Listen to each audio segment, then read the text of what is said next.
Okay, so today we're going to go through an exercise, and in order to do this exercise, you have to meet two criteria. You got to check two boxes.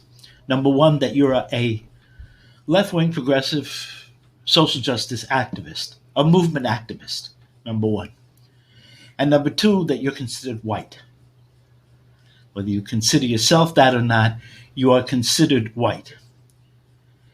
Because we're going to go through an exercise that a number of white social justice and revolutionary activists in this country have gone through, have done, to stop being white. We call it an exercise in unbecoming white. So if you're interested, let's get to it. I'm Alfredo. This is Keyboard Left.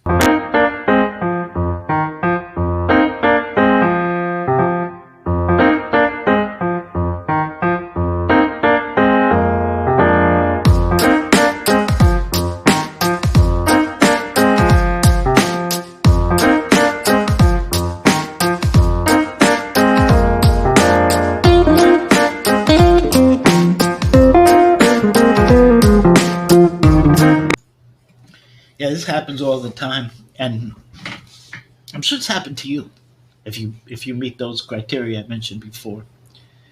So you're in a meeting, right?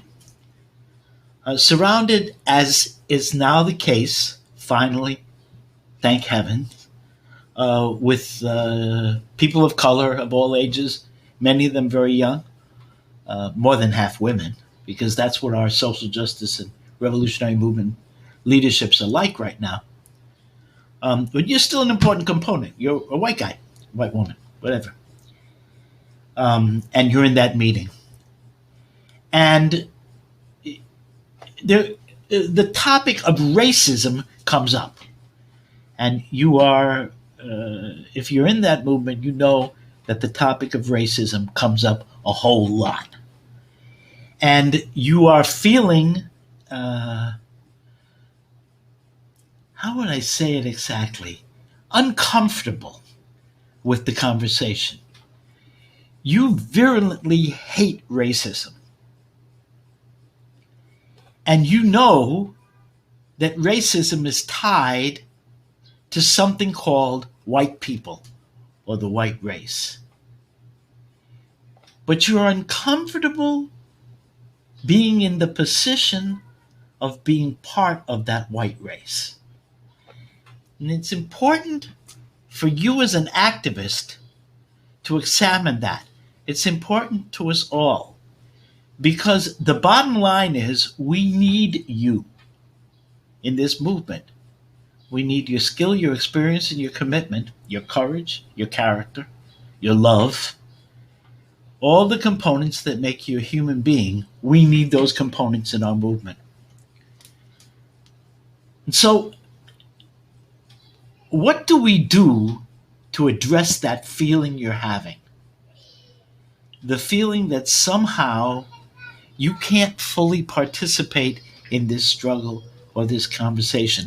Somehow you cannot experience this without experiencing an excruciating level of discomfort.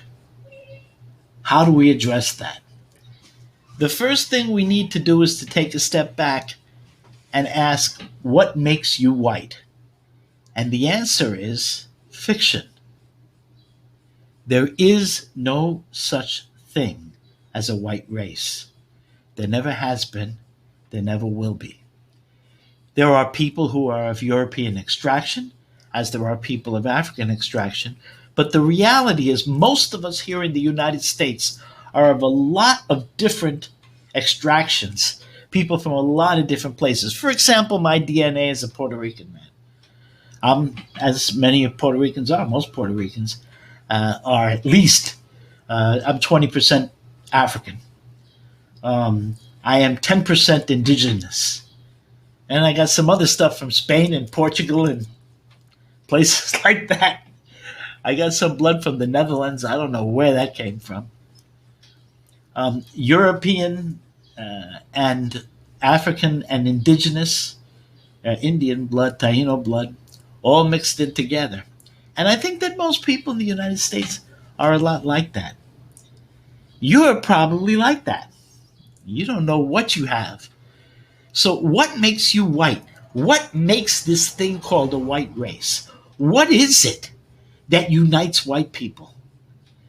Because it's not skin color. You're really all different skin colors. It's not the way you look at your nose or your lips, because all that stuff is different. Eye color, the way you walk, the way you talk, your culture, you're all different. Why have we selected that one silly thing to be the unifying factor in something we call race? It's important to remember that black people don't refer to ourselves as a race. You never hear a black person say, I'm of the black race. Latinos, or Latinx, as some of our activists are calling us, never refer to ourselves as a race. As a matter of fact, I personally don't refer to myself as a Latino. I have no idea what the hell that is. I'm Puerto Rican, but I don't know what Latino. What is that? What does it mean? We're all from countries that speak Spanish? You got to be kidding me. Many of us are from countries where they speak a whole bunch of languages. Peruvians and Bolivians, for example. Mexicans, people speak a lot of different kinds of languages when you get to the indigenous environments in those countries. No, there's something errant here. And the bottom line is that this white race was created in order to have a justification for imperialist oppression, expansion, and division. It is a lie. It's a falsehood. It's a trick. And it is a painful trick because it hurts you, limits you, places you in a box, puts you on the defensive, and it robs us of what you can bring. So I believe that you need relief from this, and we need you to be relieved of it. And that's what this exercise is about. This is called an affirmation. Right? Now, here's the deal. It's actually very simple, very straightforward, but there is a commitment you got to make to it, right? Which is, if you do this, if you want to actually liberate yourself from this, or start this process, you got to do this for 2 weeks, 14 days, 2 weeks, every day. Okay? It doesn't take very much time, but it is an effort. You have to remember to do it. And at first, it's going to seem to some people rather silly. But as you proceed through the exercise, I guarantee when you get to the fourth or fifth day, most people anyway, who try to do this exercise, find their life beginning to change. So I'm going to explain to you how to do this exercise. This is absolutely serious, and it should be taken seriously if you want to do it. All right? It's simple, straightforward. Okay, so what we start with is we have a series of 3 affirmations that we start when you first get up for your day. Okay? First get up for your day. You go to the mirror, first thing. I mean, you may have to do a couple other things. You just got up. But the first communication you have is with yourself in the mirror. Actually look in the mirror. And you're going to say 3 things. Number 1, you're going to say, being white ignores who I am and what I've done. Being white ignores who I am and what I've done. That's pretty straightforward, right?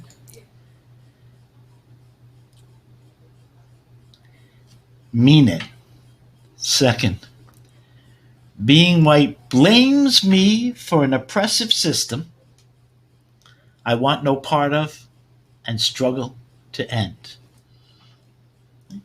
You may have to, how would you call it? You may have to take notes or something like that right now. But it's okay. It's cool because if you want, I'll tell you a place where you can get these plates, and you can print them out or memorize them and anything. But it's pretty easy to memorize. This is the second question. Being white blames me for an oppressive system I want no part of and struggle to end. Right?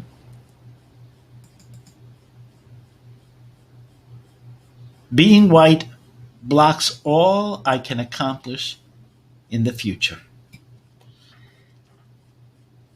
Those 3 points, those three incantations, those three, what we might call affirmations.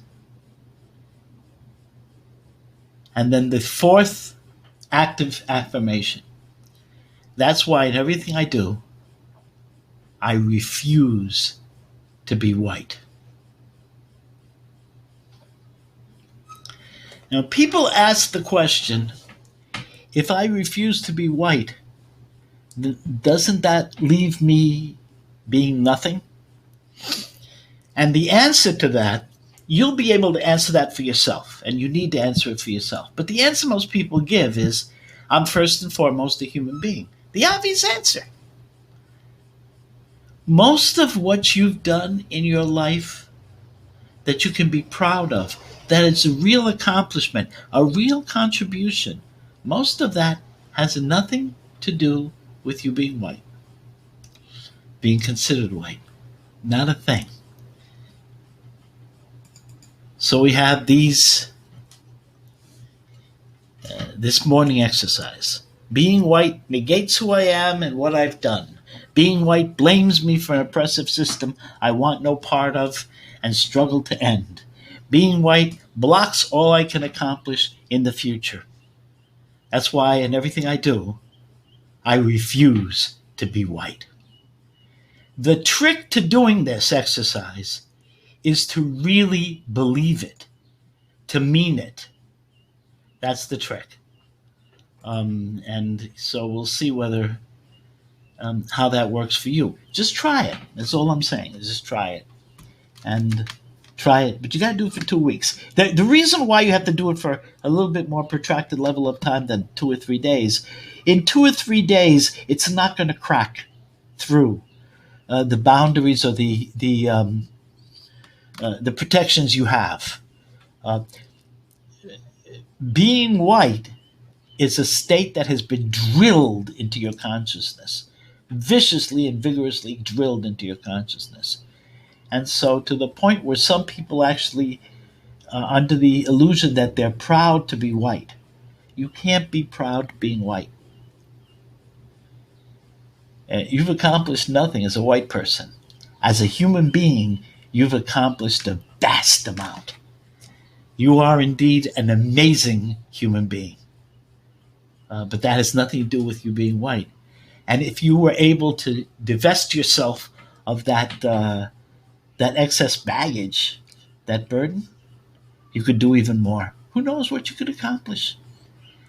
So try those affirmations for 2 weeks. Because your day doesn't end with morning affirmations. You have a full day ahead of you. And so what do you do in the course of the day? There are 2 other aspects of the exercise, of the liberating exercise, that occur in the course of your working day.